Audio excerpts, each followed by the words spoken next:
merinding. Semarang di bulan Oktober adalah sebuah oven raksasa. Matahari seolah menggantung tepat 1 jengkal di atas kepala, memanggang aspal jalanan hingga uap panasnya membuat pandangan menjadi bergelombang. Di salah satu sudut kota yang padat, di sebuah gang sempit yang hanya cukup dilalui 2 motor berpapasan, Heru memarkirkan motor bebek tuanya. Suara mesin yang ngos-ngosan akhirnya mati, digantikan oleh suara tek-tek-tek dari knalpot yang memuai karena panas. Heru menghela napas panjang, menyeka keringat yang membanjiri lehernya dengan ujung lengan jaket ojek online-nya yang sudah memudar warnanya. Hijau yang dulunya terang, kini kusam dimakan debu jalanan dan terik matahari. Ia melangkah masuk ke dalam rumah kontrakan tipe 21 itu. Kecil namun rapi luar biasa. Aroma masakan, tumis kangkung dan tempe goreng langsung menyambut indera penciumannya. Sebuah aroma yang selalu berhasil meruntuhkan rasa lelahnya setelah seharian bertarung dengan macetnya jalanan Kalibanteng hingga Simpang 5. "Mas sudah pulang?" Suara lembut itu terdengar dari arah dapur. Sarah, istrinya, muncul dengan senyum yang tak pernah berubah sejak 10 tahun lalu mereka menikah. Wajahnya teduh, meski gurat-gurat kelelahan samar terlihat di sudut matanya.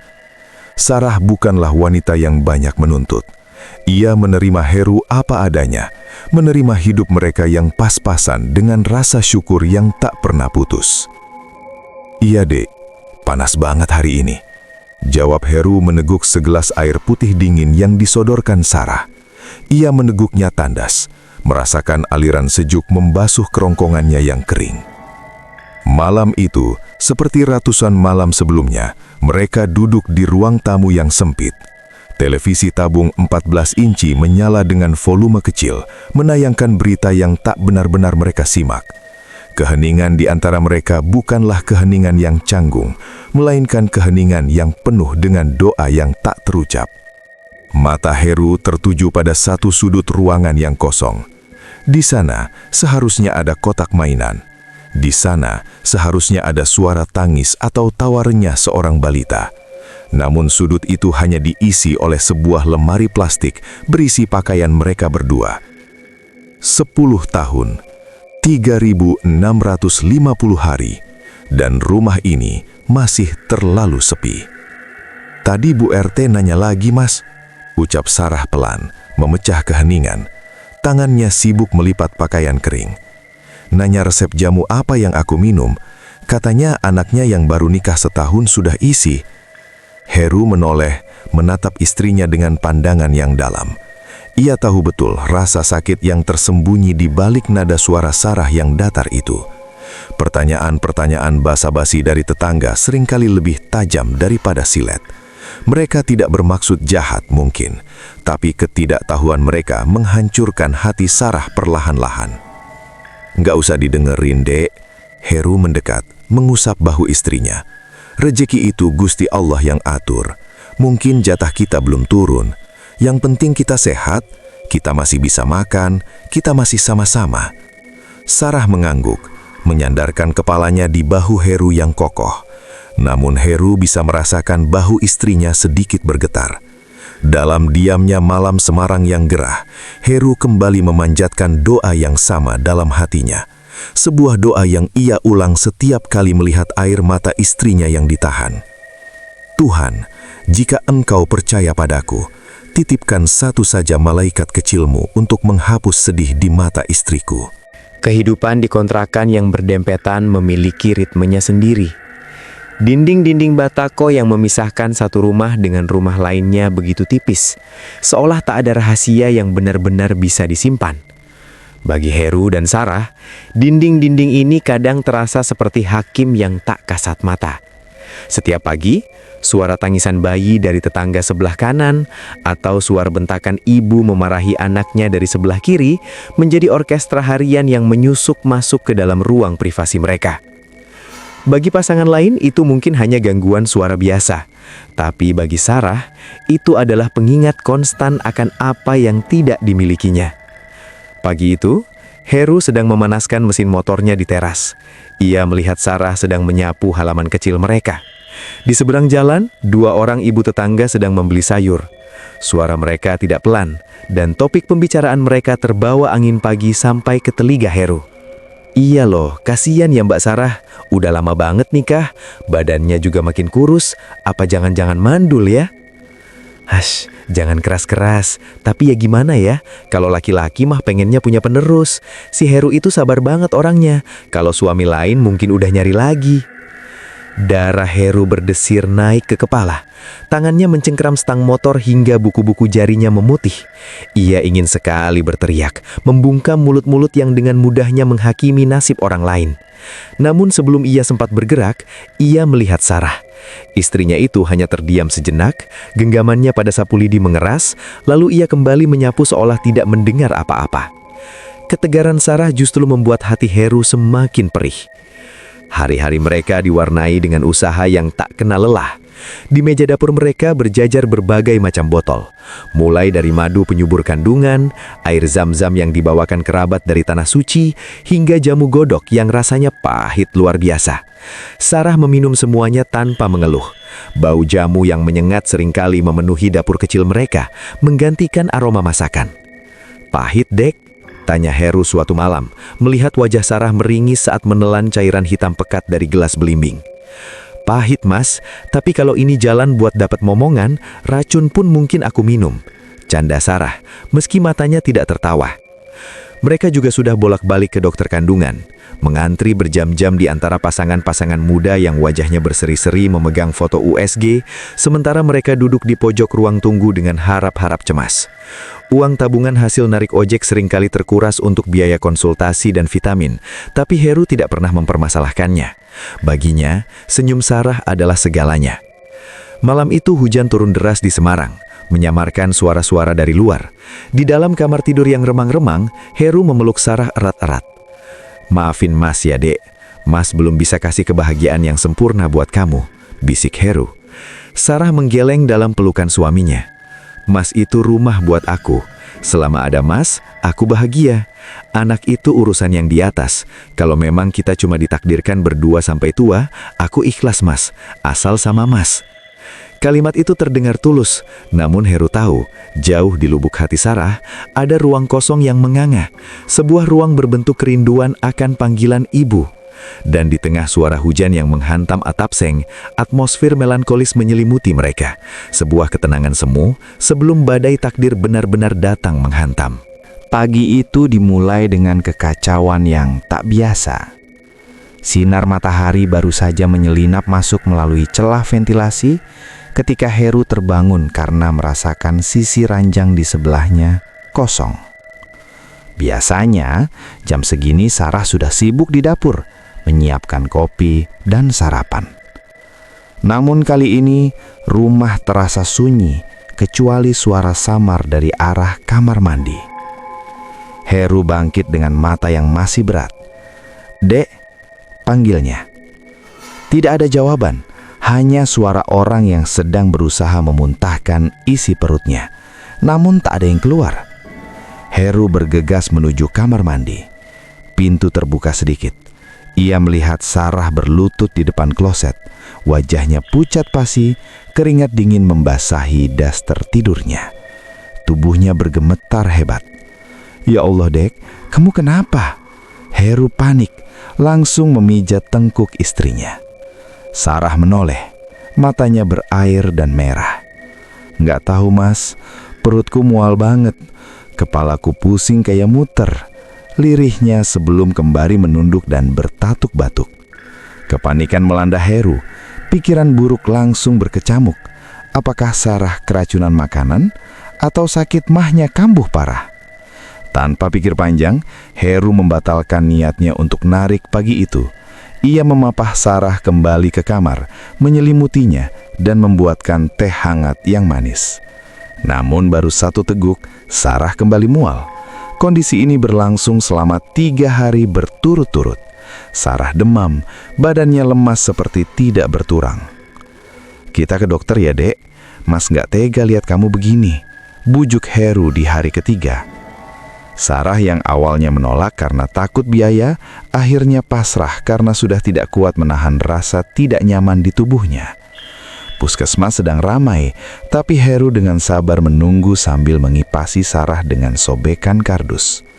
Ketika nama Sarah dipanggil, Heru menuntunnya masuk. Dokter umum memeriksa Sarah, menekan perutnya, memeriksa matanya, lalu tersenyum tipis.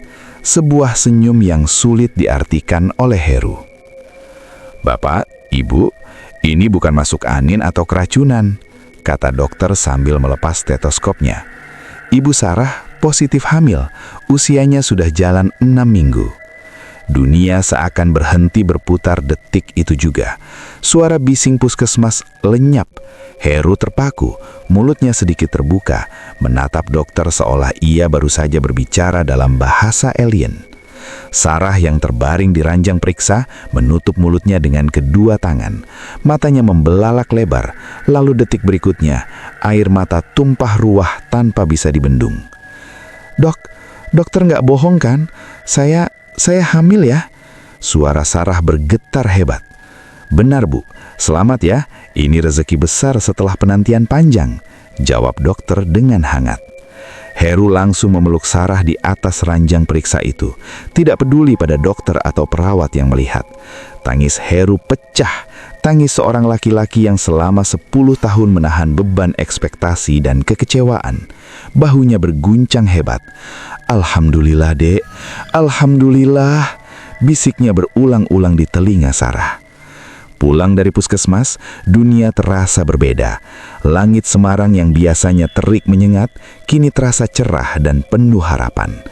Jalanan berlubang yang biasa dikeluhkan Heru, kini terasa seperti jalan menuju surga. Berita kehamilan itu menyebar cepat di lingkungan kontrakan. Tetangga yang dulu mencibir, kini berbalik memberi selamat.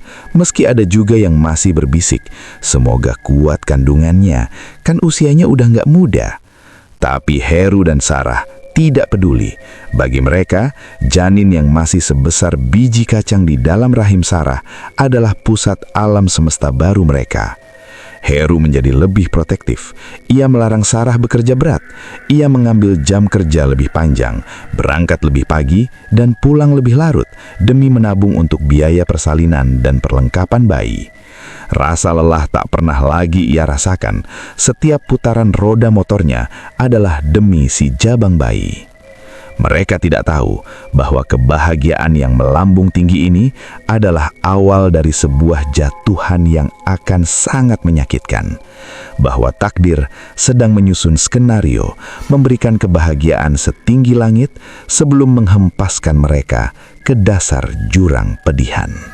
Bulan-bulan berlalu seperti gulungan film yang diputar dalam gerakan lambat namun indah. Perut Sarah mulai membuncit, sebuah pemandangan yang bagi Heru lebih mempesona daripada matahari terbit di pantai Marina. Rumah kontrakan kecil mereka kini memiliki nyawa baru. Setiap sudut mulai terisi dengan perlengkapan bayi yang dibeli Heru sedikit demi sedikit. Ada bak mandi plastik berwarna biru muda di kamar mandi, tumpukan popok kain yang baru dicuci dan berbau wangi matahari di jemuran, serta kaleng susu ibu hamil di atas meja makan yang kini menjadi benda paling berharga di rumah itu. Sarah berubah. Wajahnya yang dulu sering terlihat sayu kini memancarkan pregnancy glow yang alami. Meski kakinya mulai bengkak dan punggungnya sering pegal, ia tidak pernah berhenti tersenyum. Ia sering menghabiskan waktu sore dengan duduk di teras, mengusap perutnya sambil membisikkan ayat-ayat suci, atau sekadar mengajak calon anaknya berngobrol. "Nanti kalau sudah besar, jadi anak soleh ya nak. Bantu bapak, kasihan bapak kerja terus," bisik Sarah suatu sore saat Heru baru saja pulang dengan wajah kusam penuh debu. Heru yang mendengar itu dari balik pagar hanya bisa tersenyum getir. Lelahnya memang berlipat ganda. Kehamilan di usia yang tak lagi muda membuat Sarah membutuhkan perhatian medis ekstra. Vitamin, susu khusus dan kontrol rutin ke dokter spesialis, bukan lagi bidan, menguras kantong Heru. Ia mulai mengambil orderan apa saja, mengantar penumpang, mengirim paket, membelikan makanan, bahkan di tengah malam buta saat hujan deras. "Mas, jangan terlalu capek, ingat kesehatan. tegur Sarah suatu malam saat melihat Heru tertidur sambil duduk di kursi ruang tamu, masih memakai jaket ojeknya. "Nggak apa-apa, Dek. Mas kuat kok. Ini kan buat si jagoan," jawab Heru, memaksakan mata untuk terbuka. Ia beranjak memijat kaki Sarah yang bengkak. Di balik kebahagiaan itu, ada kecemasan yang tumbuh diam-diam di hati Heru. Ia menjadi paranoid. Setiap kali meninggalkan rumah, ia merasa berat. Ia takut meninggalkan Sarah sendirian, takut terjadi apa-apa saat ia jauh. Perasaan ini membuatnya sering mengecek ponsel, memastikan tidak ada panggilan darurat dari rumah. Di jalanan, ia menjadi lebih hati-hati, namun tekanan ekonomi memaksanya untuk tetap agresif mengejar target poin. Sebuah paradoks yang menyiksa. Ia harus pergi jauh untuk menghidupi keluarganya, tapi ia takut pergi karena ingin melindungi mereka. Tekanan batin ini mulai menggerogoti Heru, membuatnya lebih pendiam, lebih sering melamun, seolah-olah alam bawah sadarnya sedang bersiap menghadapi perpisahan yang tak terelakkan. Memasuki bulan ke-9, suasana di Semarang terasa aneh. Cuaca menjadi tidak menentu. Kadang panas terik membakar kulit, lalu tiba-tiba mendung hitam menggantung rendah seolah langit hendak runtuh. Atmosfer yang berat ini sejalan dengan perasaan Sarah. Hari itu Heru berangkat kerja lebih pagi dari biasanya. "Hari ini Mas mau ngejar bonus mingguan, Dek. Lumayan buat tambahan bayar rumah sakit nanti," pamitnya sambil mencium kening Sarah dan perut buncit istrinya. "Hati-hati ya Mas, perasaanku kok nggak enak dari semalam," ucap Sarah. Tangannya menahan lengan baju Heru sedikit lebih lama dari biasanya. Matanya menatap suaminya dengan sorot kekhawatiran yang dalam. "Cuma perasaan kamu aja, mungkin bawaan bayi. Doain Mas ya." Heru tersenyum menenangkan, lalu menyalakan motornya. Suara mesin motor menjauh, menghilang di tikungan gang, meninggalkan Sarah yang berdiri mematung di ambang pintu dengan hati berdebar. Siang harinya, panas kota Semarang begitu menyengat. Heru sedang membawa penumpang seorang ibu-ibu yang cerewet minta diantar ke pasar Johar. Ponsel Heru yang ditempel di holder motor bergetar. Nama "Istriku" muncul di layar. Jantung Heru seakan berhenti. Ia menepikan motor sebentar, mengabaikan protes penumpangnya. "Halo, Dek? Mas, sakit, perutku sakit banget." Suara Sarah terdengar timbul tenggelam, diselingi isak tangis yang tertahan. "Rasanya kayak mau keluar, air ketubannya kayaknya udah rembes." Dunia Heru runtuh seketika. Panik menyergapnya seperti air bah. "Tunggu situ deh, tarik napas, Mas pulang sekarang. Jangan panik, Mas pulang," teriak Heru, suaranya bergetar hebat. Ia menutup telepon dan berbalik menatap penumpangnya dengan wajah pucat pasi. "Bu, maaf, istri saya mau melahirkan. Saya harus pulang sekarang. Ibu, saya pesankan ojek lain ya, saya bayarin." "Loh, gimana sih Mas? Saya buru-buru ini. Tanggung jawab dong kalau kerja." Ibu itu marah-marah, tidak mau mengerti. Waktu terbuang percuma untuk berdebat. Dengan tangan gemetar, Heru mengeluarkan uang dari dompetnya, semua hasil nariknya hari itu, dan memberikannya pada ibu itu. "Maaf Bu, tolong ngerti, ini nyawa anak istri saya." Tanpa menunggu jawaban, Heru tancap gas, pikirannya kalut. Bayangan Sarah yang kesakitan sendirian di rumah kontrakan menghantuinya. Jarak dari Johar ke rumah kontrakannya di daerah Semarang Barat yang biasanya ditempuh 30 menit, kini terasa seperti jarak antar benua. Jalanan sore itu padat merayap. Orang-orang pulang kerja memenuhi setiap inci aspal. Heru memacu motornya gila-gilaan. Ia menyalip di antara celah sempit mobil dan truk. Klaksonnya terus berbunyi, seirama dengan detak jantungnya yang memburu. Keringat dingin mengucur deras di balik helmnya, membasahi matanya hingga pandangannya sedikit kabur. "Tahan, Dek, tahan. Mas pulang, Mas pulang." Mantra itu terus ia ulang dalam hati. Ponselnya kembali berdering di saku jaket, tapi ia tidak berani mengangkatnya. Ia takut mendengar suara Sarah yang makin lemah, atau lebih buruk lagi, tidak mendengar suara apa-apa. Ia harus sampai. Ia harus ada di sana. Janjinya untuk mendampingi Sarah melahirkan adalah satu-satunya hal yang ada di kepalanya. Sampai di sebuah perempatan besar yang terkenal sibuk, lampu lalu lintas menyala kuning, lalu berubah merah tepat saat Heru mendekat. Antrean kendaraan di depannya berhenti. Di sisi lain, arus kendaraan dari arah berlawanan mulai bergerak maju. Truk-truk kontainer besar dari arah pelabuhan mulai menderu. Dalam kondisi normal, Heru akan berhenti. Ia adalah pengendara yang taat. Tapi sore ini, logika dan kesabarannya sudah hilang ditelan kepanikan. Ia melihat celah. Sedikit lagi, pikirnya, kalau aku terobos sekarang, aku bisa hemat 2 menit.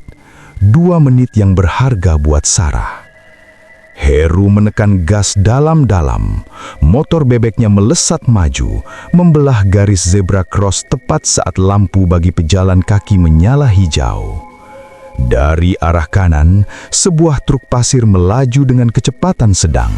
Sopirnya tidak melihat motor kecil yang nekat memotong jalur di titik buta, blind spot. Suara klakson truk yang panjang dan memekakkan telinga terdengar terlambat. Brak! Bunyi benturan logam dan plastik yang menghantam besi keras terdengar mengerikan, menghentikan denyut nadi perempatan itu sesaat. Tubuh Heru terpelanting, melayang di udara seolah tanpa bobot, sebelum menghantam aspal panas dengan suara gedebuk yang menyakitkan. Motornya hancur keping-keping, terseret di bawah roda truk. Hening. Dunia Heru menjadi gelap gulita. Tidak ada rasa sakit, hanya keheningan absolut. Di rumah kontrakan, Sarah menjerit kesakitan sambil memegang perutnya. Ponsel di tangannya jatuh ke lantai. Di layar ponsel yang retak itu, panggilan ke nomor suaminya masih tersambung, namun tak ada lagi yang menjawab. Jam dinding menunjukkan pukul 16.15. Di luar, langit berubah menjadi jingga kemerahan. Warna yang indah sekaligus mengerikan. Seolah alam sedang berduka menyambut perpisahan yang brutal ini. Heru, sang tukang ojek yang bermimpi menggendong anaknya, kini terbaring kaku di tengah jalan. Namun, cinta atau mungkin rasa bersalah yang teramat sangat memiliki kekuatannya sendiri. Sebuah kekuatan yang menolak untuk pergi begitu saja. Waktu seolah meleleh di dalam rumah kontrakan itu. Jam dinding yang berdetak tik-tok, tik-tok, terdengar seperti palu godan yang menghantam kesadaran Sarah. Sudah 1 jam berlalu sejak telepon terputus. 1 jam yang terasa seperti 1 abad. Sarah terbaring miring di atas karpet ruang tengah. Nafasnya memburu cepat, pendek-pendek, berusaha melawan gelombang kontraksi yang datang semakin sering dan semakin ganas. Cahaya matahari sore yang tadinya terang, kini mulai meredup, berganti menjadi semburat jingga tua yang suram. Bayangan perabotan rumah mulai memanjang, menciptakan siluet-siluet aneh di dinding yang seolah mengawasi penderitaan Sarah. Keringat dingin membasahi seluruh tubuhnya, membuat daster yang dipakainya lengket dan tidak nyaman. "Mas Heru, kamu di mana?" rintih Sarah. Suaranya serak, tenggorokannya kering kerontang. Ponselnya tergeletak tak jauh dari jangkauan tangannya. Layarnya gelap. Ia sudah mencoba menelpon balik berkali-kali, tapi hanya suara operator yang dingin yang menjawab. "Nomor yang Anda tuju sedang tidak aktif atau berada di luar jangkauan." Kalimat itu seperti vonis mati yang diulang-ulang. Pikiran Sarah mulai berkecamuk liar. Apakah Heru marah karena ia merepotkan? Tidak, Heru tidak pernah begitu. Apakah bensinnya habis? Atau bannya bocor? Sarah tidak berani memikirkan kemungkinan terburuk. Ia menepis jauh-jauh bayangan sirine ambulan atau darah di aspal. "Mas Heru pasti pulang, dia janji," batin Sarah menguatkan diri. Di luar, sayup-sayup terdengar suara kehidupan tetangga. Suara televisi dari rumah sebelah. suara piring beradu, suara anak kecil menangis minta mandi. Sarah ingin berteriak minta tolong, tapi rasa sakit yang meremas pinggang hingga punggungnya membuatnya tak sanggup mengeluarkan suara lantang. Ia merasa terisolasi dalam gelembung kesunyian di tengah keramaian. Ia sendirian, benar-benar sendirian dengan nyawa lain yang mendesak ingin keluar dari rahimnya. Langit berubah warna menjadi ungu lebam. Maghrib, waktu perpindahan siang dan malam yang dalam kepercayaan orang Jawa seringkali dianggap sakral sekaligus mistis. Waktu di mana pintu-pintu dimensi lain terbuka tipis. Tepat saat suara tarhim, puji-pujian sebelum azan terdengar dari masjid kejauhan, suasana rumah mendadak berubah. Udara yang tadinya gerah dan pengap khas Semarang, tiba-tiba turun drastis. Ada hawa dingin yang menyelinap masuk, bukan dari ventilasi, tapi seolah merembes dari dinding-dinding batako. Bulu kuduk Sarah ditengkuk meremang, bukan karena sakit, tapi karena insting purba yang mendeteksi kehadiran sesuatu yang asing. Lalu terdengar suara itu. Bukan suara motor, tidak ada deru mesin Honda tua milik Heru yang khas. Yang ada hanya suara langkah kaki. Sret, sret, sret. Suara alas kaki yang diseret pelan di atas lantai semen teras depan. Langkah itu berat, lambat, dan penuh keraguan-raguan. Jantung Sarah berdegup kencang. Ia memaksakan diri untuk mendongak menatap pintu depan yang tidak terkunci. "Mas!" dia panggil diri. Hening sejenak. Lalu gagang pintu bergerak turun perlahan. Sangat pelan. Seolah orang yang membukanya tidak memiliki tenaga atau takut untuk masuk. Pintu terbuka dengan derit engsel yang menyayat kesunyian maghrib. Sosok itu berdiri di ambang pintu, membelakangi sisa cahaya senja yang kemerahan, sehingga wajahnya tertutup bayangan gelap. Sarah menangis lega, sekaligus marah. "Mas Heru, ya Allah, Mas, tega banget kamu." Namun sosok itu tidak langsung menjawab. Ia hanya berdiri mematung di sana, membiarkan angin senja yang anehnya berbau tanah basah dan bunga melati yang layu masuk ke dalam rumah. Penantian Sarah berakhir, tapi mimpi buruk yang sesungguhnya baru saja mulai. Heru melangkah masuk. Gerakannya kaku, seperti wayang kulit yang digerakkan oleh dalang yang lelah. Ia menutup pintu di belakangnya dengan gerakan yang terlalu hati-hati, seakan takut membuat suara sekecil apapun. Lampu ruang tengah belum dinyalakan, sehingga wajah Heru hanya diterangi oleh sisa cahaya dari jendela. Namun Sarah bisa melihat ada yang salah, sangat salah. Wajah suaminya yang biasanya sawomatan dan berminyak setelah seharian bekerja, kini terlihat pucat pasi, nyaris abu-abu. Tidak ada setetes pun keringat di dahinya, padahal ia baru saja pulang dari jalanan yang panas. Mata itu terbuka, tapi tidak ada cahaya kehidupan di sana. Tatapannya kosong, gelap dan hampa, seolah ia melihat menembus tubuh Sarah ke dunia yang jauh berbeda. "Gimana sih, Mas? Dari tadi ditelepon gak diangkat. Aku udah mau mati rasanya, Mas." Sarah menumpahkan emosinya. Rasa sakit kontraksi membuatnya tidak peka pada kejanggalan di depannya. Ia butuh suaminya, ia butuh sandaran. Heru tidak menjawab kemarahan Sarah. Bibirnya yang pucat dan agak biruan bergerak sedikit, namun tidak ada suara yang keluar. Ia berjalan mendekat, langkahnya tidak berbunyi. Ketika ia sampai di samping Sarah, ia berlutut perlahan. "Mas," Sarah melunak melihat wajah suaminya yang tampak begitu sedih. "Kamu kenapa? Sakit?" Heru mengelurkan tangannya, menyentuh pipi Sarah. Sarah tersentak hebat. "Astaga, tanganmu dingin banget, Mas," pekiknya. Dingin itu tidak wajar. Itu adalah dinginnya balok es, dingin yang menusuk sampai ke tulang, dingin yang tidak dimiliki oleh manusia hidup yang darahnya masih mengalir hangat. "Maaf." Akhirnya satu kata itu keluar dari mulut Heru. Suaranya parau, kering, dan terdengar bergema aneh, seolah diucapkan dari dalam gua yang dalam. Bukan suara Heru yang biasanya mantap dan hangat. "Ayo, ke dokter." Heru mencoba membantu Sarah berdiri. Saat lengan Sarah mencengkeram bahu Heru, ia merasakan kekerasan yang aneh di balik jaket ojek itu. Otot-otot Heru terasa kaku, tegang, dan keras seperti kayu. Tidak ada kehangatan tubuh yang biasa Sarah rasakan saat memeluk suaminya. "Mas, kamu sakit ya? Badanmu kaku banget, dingin lagi. Nanti sekalian periksa ya," ucap Sarah khawatir sambil menahan sakit di perutnya saat berdiri. Heru hanya mengangguk kaku. Ia tidak berani menatap mata Sarah lama-lama.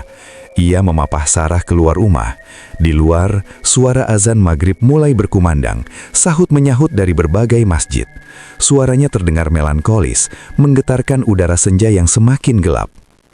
Anehnya, saat mereka berjalan tertatih-tatih menuju jalan raya untuk mencari taksi, karena motor Heru sudah tidak ada, hancur di lokasi kecelakaan meskipun Sarah tidak tahu, tidak ada satupun tetangga yang menyapa mereka. Padahal biasanya jam segini banyak orang duduk di teras.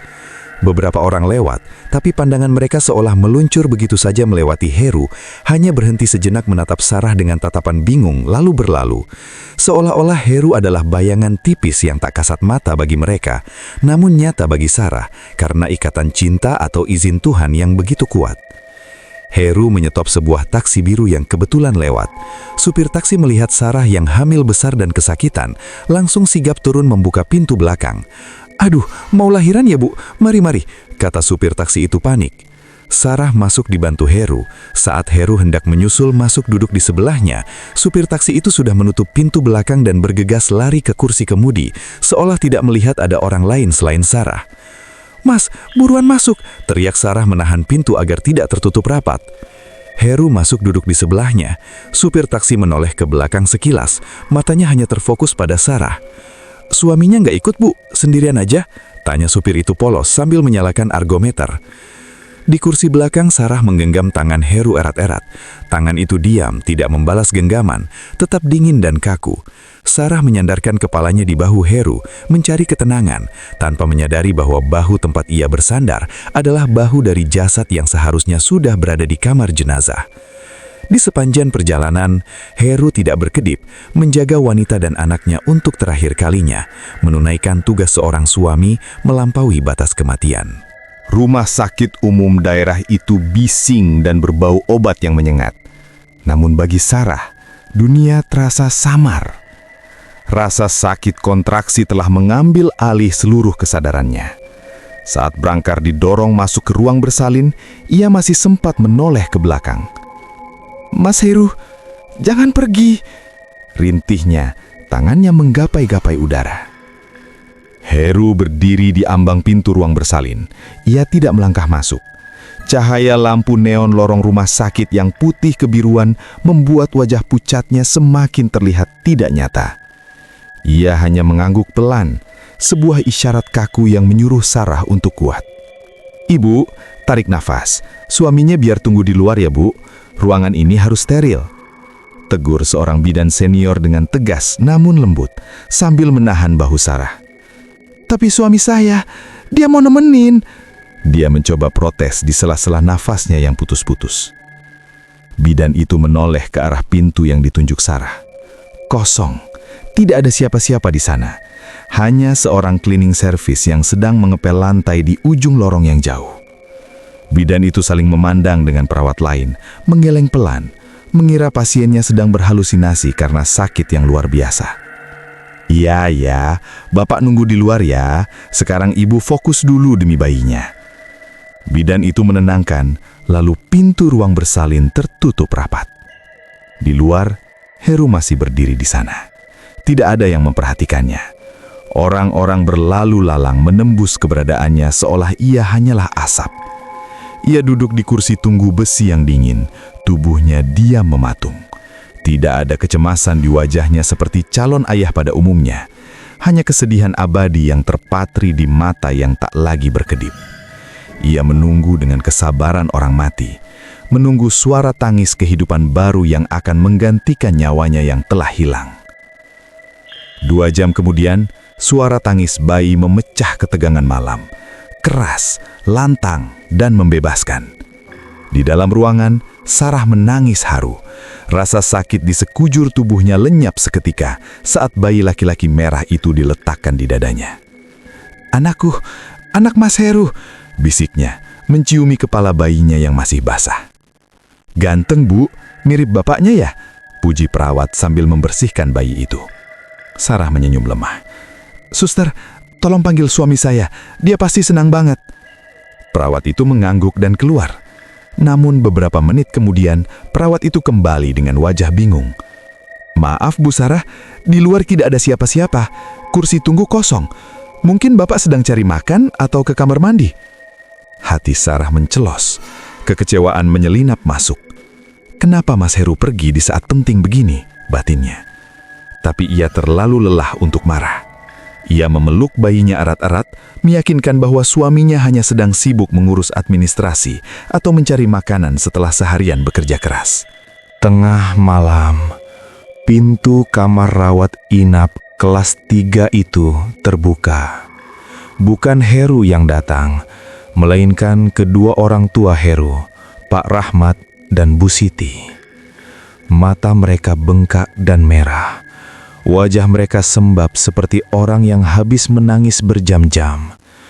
Namun begitu melihat Sarah dan cucu pertama mereka di gendongan, mereka memaksakan senyum yang terlihat sangat menyakitkan. "Bapak, Ibu," sapa Sarah dengan suara parau. "Mas Heru mana? Kok malah Bapak sama Ibu yang datang?" Bu Siti langsung memeluk Sarah. Tubuh wanita tua itu bergetar hebat. Sarah bisa merasakan air mata mertuanya membasahi bahunya. "Sabar, Yandu, sabar," bisik Bu Siti. Suaranya pecah. "Kenapa, Bu? Mas Heru kenapa?" Pak Rahmat buru-buru menengahi. Tangannya yang keriput mengusap punggung istrinya, memberi kode untuk diam. Heru nggak apa-apa, Sar. Dia lagi narik. Kejar setoran buat bayar rumah sakit ini. Katanya biayanya kurang, jadi dia harus lembur malam ini juga." Itu adalah kebohongan yang paling sulit yang pernah diucapkan Pak Rahmat seumur hidupnya. Beberapa jam lalu, polisi datang ke rumah mereka, membawa kabar bahwa anak sematawayang mereka tewas terlindas truk dan jenazahnya sekarang ada di kamar mayat rumah sakit yang sama tempat Sarah melahirkan. Jarak antara kamar rawat Sarah dan kamar jenazah Heru hanya terpisah 2 gedung, namun terasa sejauh langit dan bumi. Mereka sepakat menyembunyikan ini. Mereka takut jika Sarah tahu sekarang, kondisinya akan drop, pendarahan, atau ASInya berhenti. "Kok Mas Heru gitu sih, Pak? Istrinya lahiran malah ditinggal kerja." Sarah cemberut, matanya berkaca-kaca karena hormon pasca melahirkan. "Padahal tadi dia yang antar saya ke sini. Tadi dia ada di depan." Pak Rahmat dan Bu Siti saling pandang dengan tatapan horor. Bulu kudut mereka meremang. Mereka tahu Heru sudah meninggal sore tadi pukul 4. Bagaimana mungkin Sarah bilang Heru mengantarnya tadi maghrib? Mungkin kamu salah lihat, Nduk. Kamu kan lagi sakit banget tadi. Udah, kamu istirahat ya. Heru nitip pesan. Dia sayang banget sama kamu dan dedek bayi. Dia minta maaf, gak bisa nemenin malam ini. Sarah akhirnya mengangguk, meski hatinya terasa ganjil. Ada sesuatu yang disembunyikan darinya, tapi kelelahan fisik mengalahkan rasa curiganya. Ia membaringkan tubuhnya, membiarkan mertuanya menjaga bayinya, sementara ia hanyut dalam tidur yang gelisah. Pukul 3 pagi, waktu yang dikenal sebagai jam hantu, saat dunia manusia terlelap paling dalam. Lampu kamar rawat dipadamkan sebagian, menyisakan keremangan. Di kursi penunggu, Pak Rahmat dan Bu Siti tertidur karena kelelahan menangis seharian. Sarah terbangun karena merasakan hawa dingin yang familiar. Dingin yang sama seperti saat di rumah kontrakan tadi sore. Ia membuka mata. Di samping ranjang bayinya, sosok itu berdiri. "Mas Heru?" bisik Sarah. Heru menoleh. Kali ini wajahnya tampak lebih bersih, lebih tenang, meski masih sepucat kapas. Ia mengenakan baju koko putih yang biasa ia pakai saat sholat Idul Fitri, bukan lagi jaket ojek yang kusam. Cahaya bulan dari jendela membingkai tubuhnya, membuatnya tampak bersinar samar. "Mas, kamu kemana aja?"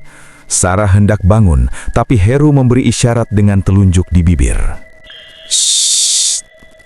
Heru mendekat ke arah Sarah. Tidak ada suara langkah kaki.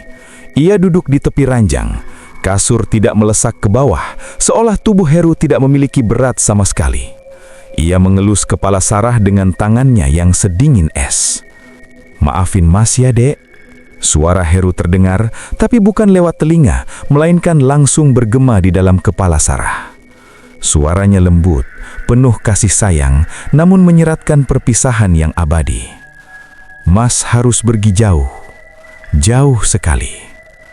"Pergi kemana? Kamu mau kerja keluar kota?" tanya Sarah polos.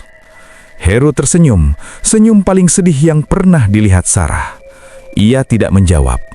Ia beralih menatap boks bayi di sebelah Sarah. Ia menatap putranya dengan tatapan kerinduan yang tak terlukiskan. Tangan transparannya menembus sedikit selimut bayi itu saat ia mencoba membelai pipi mungil itu. "Jagain jagoan kita ya, Dek. Didik dia jadi anak yang kuat. Mas akan selalu lihat kalian dari sana." "Mas ngomong apa sih? Kok kayak mau pamitan selamanya?" Air mata Sarah mulai menetes. Perasaannya tidak enak, jantungnya berdebar kencang. Heru menunduk, mendekatkan wajahnya ke wajah Sarah. Ia mencium kening istrinya. Ciuman itu tidak terasa hangat, melainkan seperti hembusan angin beku yang membuat Sarah menggigil, namun sekaligus menenangkan jiwanya yang gelisah. "Mas sayang kamu, Sarah. Terima kasih sudah jadi istri Mas. Terima kasih sudah sempurnakan hidup Mas," bisik Heru. Di bawah pengaruh belayan dingin itu, mata Sarah terasa sangat berat. Rasa kantuk yang luar biasa menyerang secara tidak wajar. Ia ingin menahan Heru, ingin memeluknya, tapi tubuhnya lumpuh oleh kantuk. "Tidur, Dek. Istirahat," perintah Heru lembut. Sebelum kesadaran Sarah benar-benar hilang, ia melihat Heru mundur perlahan ke arah jendela, melambaikan tangan, lalu tubuhnya memudar perlahan-lahan, menyatu dengan cahaya bulan dan menghilang di telan kegelapan subuh. Dokter datang untuk memeriksa, menyatakan kondisi Sarah dan bayinya sangat sehat dan boleh pulang hari itu juga. Sarah senang bukan main. Ia berkemas dibantu mertuanya yang masih terlihat murung. "Mas Heru jemput kan, Bu?" tanya Sarah antusias sambil menggendong bayinya. Bu Siti tidak menjawab. Ia memalingkan wajah untuk menyeka air mata. Pak Rahmat yang menjawab dengan suara berat. "Ayo kita pulang dulu. Nanti ketemu Heru di rumah." Mereka memesan taksi online. Perjalanan pulang terasa hening dan mencekam. Sarah mulai curiga ketika mobil tidak mengarah ke kontrakan mereka di Semarang Barat, melainkan menuju ke arah rumah orang tua Heru di daerah pinggiran yang lebih sepi. "Pak, kok ke rumah Bapak? Kontrakan kita kan bukan lewat sini," tanya Sarah. "Kita kumpul di rumah Bapak dulu, No. Ada syukuran," jawab Pak Rahmat singkat. Saat mobil berbelok masuk ke gang rumah mertuanya, jantung Sarah berhenti berdetak. Di depan rumah, tenda hijau sudah terpasang. Bendera kuning berkibar-kibar ditiup angin. Banyak orang berkopiah dan berbaju hitam duduk di kursi plastik. "Siapa yang meninggal, Bu?" tanya Sarah. Suaranya mulai bergetar ketakutan. Firasat buruk yang selama ini ditepisnya kini meledak di depan mata. Mobil berhenti. Pak Rahmat turun dan membukakan pintu untuk Sarah. Sarah melangkah keluar dengan kaki gemetar, memeluk bayinya erat-erat, seolah itu pelampung di tengah lautan badai. Orang-orang menatap Sarah dengan pandangan iba. Tetangga, kerabat, teman sesama ojek online, semuanya menunduk saat Sarah lewat. Di ruang tamu, keranda mayat tertutup kain hijau tergeletak di tengah ruangan. Di dekatnya, foto Heru, foto yang diambil saat lebaran tahun lalu, dipajang dengan figura hitam. "Enggak," Sarah menggeleng, mundur beberapa langkah. "Enggak mungkin." Bu Siti akhirnya tidak tahan lagi. Ia memeluk Sarah dari samping dan menangis histeris. "Heru sudah enggak ada, Ndu. Heru kecelakaan kemarin sore. Dia meninggal di tempat." Dunia Sarah runtuh, hancur berkeping-keping menjadi debu. Kakinya lemas, ia nyaris ambruk jika tidak ditahan oleh kerabat yang sigap mengambil alih bayi dari gendongannya. Bohong, jerit Sarah. Jeritan yang menyayat hati membuat semua pelayat terdiam. Mas Heru masih hidup, Pak. Semalam dia datang. Semalam dia pamit sama aku di rumah sakit. Kemarin sore dia yang antar aku ke dokter. Nduk, sadar Nduk. Heru meninggal jam 4 sore. Gak mungkin dia antar kamu. Sarah meronta, menyangkal kenyataan yang terlalu pahit untuk ditelan. Dia ada, Pak. Tangannya dingin. Dia bilang mau pergi jauh. Ya Allah, Mas Heru. Sarah merangkak mendekati jenazah suaminya. Ia membuka kain penutup wajah itu. Di sana, terbujur kaku wajah yang ia cintai. Wajah yang sama, yang semalam ia lihat di rumah sakit, dengan luka lecet di pelipis yang kini sudah dibersihkan kapas. Wajah itu damai, seolah sedang tidur panjang. Sarah akhirnya mengerti. Dinginnya tangan Heru, diamnya Heru, tatapan kosong Heru, dan sopir taksi yang bingung, itu semua adalah tanda. Suaminya, dengan cinta yang melampaui logika dan kematian, telah menolak untuk pergi sebelum memastikan istri dan anaknya selamat. Di depan jasad suaminya yang kaku, Sarah memeluk kakinya dan menangis tanpa suara. Di luar, bayi mereka menangis keras, suara kehidupan yang melanjutkan cerita ketika satu cerita lain harus berakhir. Heru telah menepati janjinya. Dia pulang, meski hanya untuk mengucapkan selamat tinggal. Terima kasih sudah mendengarkan sampai akhir. Jika kamu berani mendengar kisah selanjutnya, silahkan subscribe. Sampai jumpa di mimpi buruk berikutnya.